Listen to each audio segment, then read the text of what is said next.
มันเกิดอีหยังขึ้นน้องอาอายจนได้ลงมือเองกับทักทายสบายดี FC ทุกทาน FC ทุกคนเนาะมาพบมาพ่อกับเจบ่าวลาวในคลิปนี้เป็นเรื่องราวที่น่าเป็นห่วงเรื่องราวแบบนี้มักเกิดขึ้นกับศิลปินค่อนข้างว่ามีชื่อเสียงขึ้นไปถ้ากรณีว่าเป็นศิลปินบ่มีชื่อเสียงกลุ่มคนเหล่านี้ก็บ่มีเนาะมันเป็นตาหน้าเกลียดท่านผู้ชมเนาะก่อนจะไปฟังเรื่องนั้นนี่ขอทักทายสบายดี FC ทุกทานเนาะ FC เจบ่าวลาวทั้งสองฟังโค้ง FC ของน้องอาไอ FC ของเสียงวีฮกและโดยเฉพาะคือ FC ของน้องอาไอถ้าคิดว่าตนเองเป็น FC ของน้องอาไอเขาเอิ้นว่าฮักแพงและหวังดีกับน้องอาไอขอความกรุณาอย่าเฮ็ดสิ่งเหล่านี้เป็นอันขาดเพราะน้องอาไอได้เคลื่อนไหวตั้ง2ครั้งแล้วและแอดมินทั้งเสียงวีฮกเพิ่นก็ได้เคลื่อนไหวหลายครั้งตำหนิที่เตือนแล้วค่อยก็คิดว่ามีเพียงแต่เพจเดียวซันดอกเฮ็ดแบบนั้นแต่ปรากฏว่ามื้อวานนี้น้องอาไอเคลื่อนไหวมันมีอีกแล้วเป็นอีกเพจนึงเป็นเพจใหม่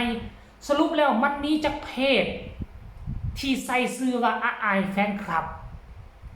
เดี๋ยวเฮาไปไล่นำกันท่านผู้ชมเนาะก็คือแนวนี้เนาะน้องอาไอเคลื่อนไหวเมื่อ21ชั่วโมงก่อนหน้านี้เนาะ21ชั่วโมงก่อนหน้านี้เจบ่าวลาวก็เพิ่งหาก็เห็นคันว่าเห็นแต่เช้าก็สิเห็นแต่เช้าแหละท่านผู้ชมแต่ว่าเจบ่าวลาวหาก็เห็นเนาะยังใครแต่ว่า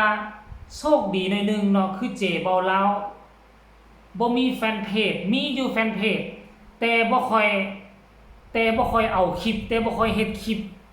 ปเรื่องราวต่างๆก็บ่เอาไปลงอยู่ในแฟนเพจนะท่านผู้ชมเราบ่ได้เฮ็ดแบบนั้นเพราะว่าอยู่ทั้งประเทศลาวนี่อยู่ทั้งประเทศลาวแอฟฟ้ายังหาเงินบ่ได้เทื่อยังสร้างรายได้บ่ได้เทื่อซึ่งมันจะแตกต่างจากประเทศไทยเนาะอยู่ทั้งประเทศไทยคือแอฟฟ้าสามารถสร้างรายได้ได้แล้วในเมื่อมันเป็นแนวนั้นแล้วมันก็ต้องมีคนที่แสดงตัวบอกว่ามาเป็น FC แฟนคลับของน้องอาไอแนวนั้นแหละแนวนี้แหละแล้วก็ยังบ่ซ้ำบ่นำมาใส่รูปหน้าปกก็เป็นรูปน้องอาไอรูปอันน่ะภาพพื้นหลังก็เป็นน้องอาไอรูปหน้าปกนี่เป็นพ่อกับน้องอาไอท่านผู้ชมคือจะต้องเอาทุกสิ่งทุกอย่างให้มันเหมือนให้มันคือแต่ว่าแมนอยู่ว่าเขาเขียนว่าแฟนคลับน้องอาไอและพอจ่าแล้วบัดนี้การเคลื่อนไหวของเขานั่นคือไปดูดคลิปนี่บ่ดูดธรรมดาแบบดูดหมดทุกอย่างที่เกี่ยวข้องกับน้องอาอายบ่ว่าจะเป็นของยาล้ำเนาะยาล้ำก็อาจจะสร้างรายได้อยู่ในแฟนเพจของเพิ่นแต่ในเมื่อเจ้าไปดูดคลิปของเพิ่นเราไปลงในเพจคือกันเพจ AI มันจะสับสนมันบอกว่าตัวใดกันแท้เป็นต้นฉบับเพอนี่คันว่ามันแยกไปแยกมามันลงมาให้มองก๊อปปี้นี่ไปเป็นต้นฉบับแล้วซ่องของยาล้ำก็บ่ได้เงินสร้างรายได้บ่ได้มันเป็นลักษณะนั้นนี่แล้วก็ไปดูดออกจากซ่องของอนาพอจ่ายตื่มดูดเอาของผู้อื่นเกี่ยวกับของน้องอายแล้วน้องอายขอเพียงแต่ว่าใส่เครดิตให้แน่ได้บ่ขั้นกรณีว่าบ่ใส่เครดิตมันก็จะกลายเป็น AI บางครั้งก็จะเอาให้เป็นของเจ้าเลยแล้วเจ้าก็จะมีรายได้มันซึ่งจะแตกต่างจาก YouTube นี่ถ้าผู้ใดไปเฮ็ด YouTube นี่ตัดเอาบางช่วงบางตอนแล้วเอาไปกาวเพราะ YouTube มันต้องใช้8-50 นาทีมีการไปประกอบการเฮ็ดข่าวบวกใส่นำเนาะมันจะแตกต่างจากการดูดคลิปแล้วเอาไปลงเพจคือเขาจะดูดยกจังว่าคลิปนี้มี2นาที3นาทีเขาก็เอา 2-3 นาทีแล้วก็เอาไปลงช่องตนเองเลยโดยที่บ่มีเฮ็ดข่าวกาวประกอบคำคิดคำเห็นอีหยังใส่ทั้งมุกทั้งมวลมันก็เลยเฮ็ดให้มีผลกระทบต่อเพจหลักน้องอายก็เลยออกมาเคลื่อนไหวบอกว่าอันนี้แม่นเพจของไผ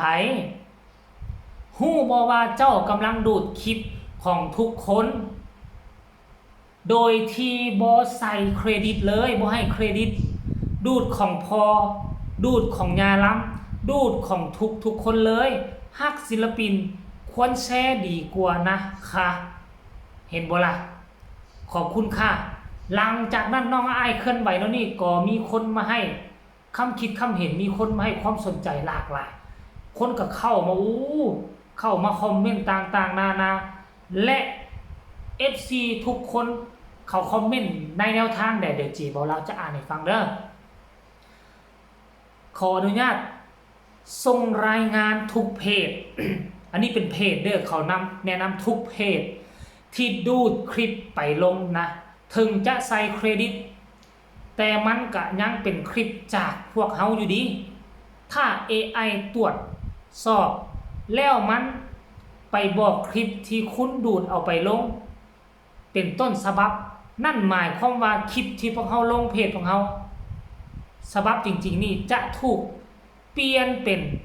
ต้นฉบับน้อยถ้าถูกเปลี่ยนเป็นต้นฉบับน้อยอาจจะบ่ได้รายหับหรือได้รายหับอาจจะได้น้อยมันค่อยก็บ่เข้าใจนะท่านผู้ชมอาจจะได้แบ่งรายหับให้ตัวต้นฉบับบอก AI มันบ่ได้ตรวจสอบเสมอไปว่าโอ้ผู้นี้เป็นผู้นั้นเป็นบางทีมันก็สับสนเลยยกให้ผู้ก๊อปปี้เป็นต้นฉบับก็มีนะเนาะท่านผู้ชมเนาะถ้าหากศิลปินควรแชร์เท่านั้นถ้าอยากได้คลิปจริงๆควรถ่ายเองลงเองค่ะก็เข้าใจเลยเนาะเพราะว่ามันกินง่ายโพดเพราะว่าทั้งประเทศไทยนี่แอปฟ้ามันสามารถสร้างรายได้ได้แล้วคือประเทศลาวนี่ยากสร้างรายได้ยากถ้าอยากสร้างรายได้ต้องมาใส่เบอร์ไทยบ่ได้ยินว่าต้องได้มีบัญชีเป็นธนาคารไทยอย่างจักอย่างเลยท่านผู้ชมเนาะเพราะฉะนั้นมันยุ่งยากเจ็บบ่เราเลยบ่เฮ็ดเนาะวันนี้ผู้ที่สองว่าอายไหมครับที่ให้เด็กสอนพากันทำแบบนี้บ่อยๆอาจจะบ่ได้เบิ่งคลิปน้องอายกันเลยนะเพราะพี่ๆหลายคนในวงใจอ่อนพอถ่ายคลิปแล้วโดนดูดไป AI ก็มาบอกว่าพี่ๆในวงบ่แม่นต้นฉบับท่านผู้ชมเนาะลูกสาวออกมาแจ้งแล้วรบกวนแก้ไขด้วยนะครับงดดูดคลิปช่องอื่นไปลงช่องตัวเองนะครับหลายเพจหลายคนเลยหนูที่ดูดีเลยหนูสั่นที่ดูดีอ้างว่าฮักแต่มันบ่ใช่แล้วฮักเลยคือเอาไปสร้างรายได้กันก็แม่นเนาะท่านผู้ชมมันกินง่ายดิบ่คือเจ๋เบาลาวเด้แต่เอามาจักนาที2นาทีนี่ตัวเองต้องได้ไปเว้าอธิบายออกข่าวเฮ็ดข่าวเป็น 5-6 นาทีลักษณะแบบนี้มันก็มีกฎกติกาของ AI ของระบบของช่อง YouTube ต่างๆมันก็มีถ้าเฮาไปเอามาพอควรเฮาไปเฮ็ดมันก็จะบ่ติดลิขสิทธิ์ของเขาแล้วนั่นแล้วนี่นะเนาะแต่ว่าทั้งแอปฟ้านี่มันบ่ได้เป็นแบบคือ YouTube เลยเขาแคปเอามาจักนาที1 2นาทีแล้วเขาบ่ได้เฮ็ดอีหยังเลยเอาคลิปนี้ไปลงแล้วมันลงซ้ำกันกับต้นฉบับเพจหลักมันก็เลยก่อให้เกิดปัญหาแนวนี้ขึ้นมาท่านผู้ชมทั้งแอดมินหรือว่าทั้งเจ้าของเพจหรือสมาชิกของวงเสียงดีฮกก็หลายคนออกมาเคลื่อนไหวแล้วแต่ก็ยังบ่หยุดสุดแล้วนี่เป็นเพจนึงมานี่มีอีกเพจนึงแล้วเจบ่ลาค่อยเบิ่งน่ะเป็นอีกเพจนึงท่านผู้ชมขอความกรุณาถ้าว่าอยากเฮ็ดอยากสร้างรายได้พวกเจ้าก็หาวิธีหาช่องทางพวกเจ้าก็ลงทุนลงแฮงแหน่จักหน่อยนึงสักเป็นหยังเนาะเว้ามาแล้วก็สูญแทนน้องอายเด้อเอาคลิปนี้ก็ฝากฝังไว้สำนี้แหละแชร์ไปหลายๆเพื่อให้บุคคลที่กำลังกระทำอยู่ให้มันสำนึกสาเนาะเอาฝากทุกคนกดไลค์กดแชร์กดติดตามเพื่อจะพลาดในคลิปต่อไปที่สำคัญอย่ากดข้ามโฆษณาพบกันใหม่ในคลิปมาสำหรับคลิปนี้สบายดีบ๊ายบาย